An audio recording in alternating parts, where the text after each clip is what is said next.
welcome back to the Red Rides. I'm your host Connor, and in today's video I'll be reviewing Wildcat's Revenge at Hersheypark. It's been a while since I've done a review. It's been a while.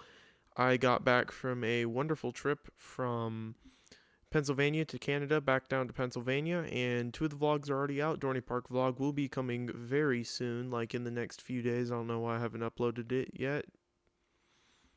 I'm not going to use the excuse of schoolwork, but I'm very tempted to use the excuse of schoolwork, if you know what I mean. So, this roller coaster opened this year, 2023, by RMC, also known as Rocky Mountain Construction. So, I'll be referring to them as RMC. And it is a banger of a roller coaster. Honestly, out of the 5 that I've been on, it's very hard to order them because they're all very good. Like, all of them are very good. For reference, I've been on Twisted Timbers, Iron Gwazi, Lightning Rod, Steel Vengeance, and this. And now, there might be a little RMC Wildebeest at Canada's Wonderland, possibly, maybe. I hope so. That'd give me an excuse to go back there. Anyways, off topic, Wildcat's Revenge. Not the greatest statistics of all time, but also pretty good statistics at the same time. But then again, it's also in this park, and this park is very, very stacked. So it is 3,510 feet long, 140 feet tall, 62 miles per hour, and it got 4 inversions.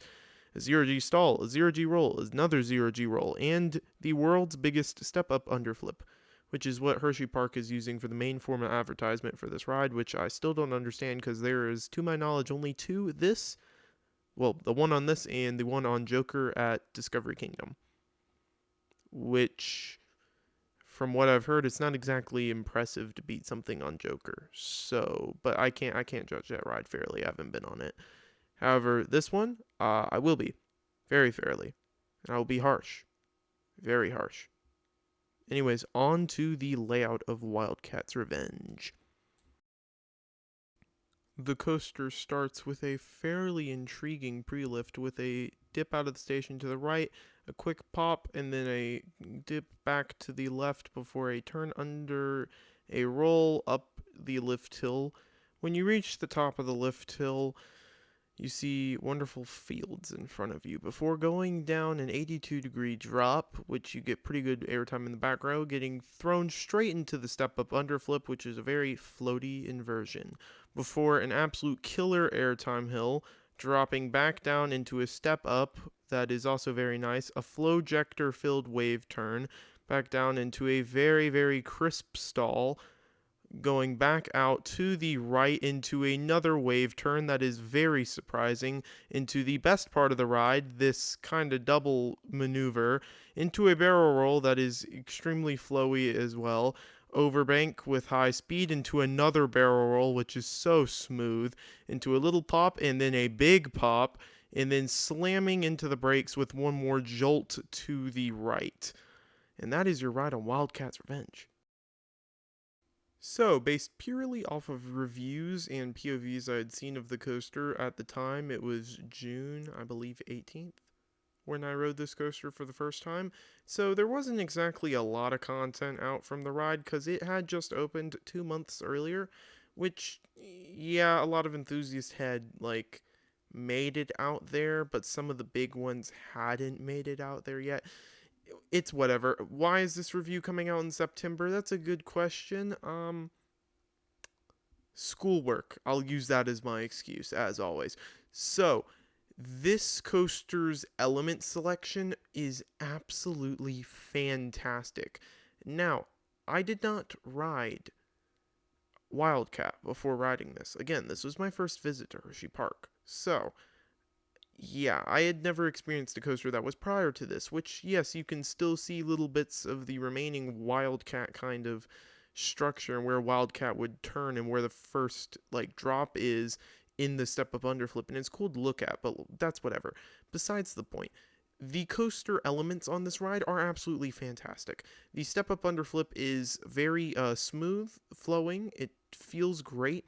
The whip that you kind of get in the back row coming out of it and into it in the front row, it's good. It's great all around. The drop in the back row is very nice. Your typical RMC drop, even though it's not 90 degrees, I don't really care. It feels dare I say, better than Iron Gwazi because of the fact that Gwazi stalls a little bit at the top. This does not, so this kind of felt better.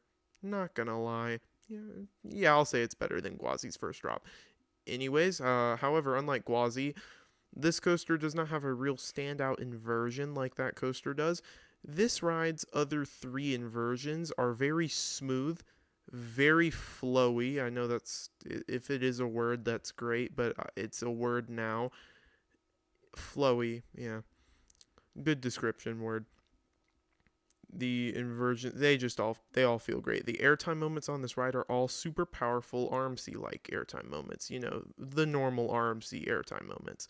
And the double maneuver that I described in the POV, if you go back and look at that later, not right now, but later, look at that element and you get whipped so hard to the right when going through the first pop of that element, it is not even funny.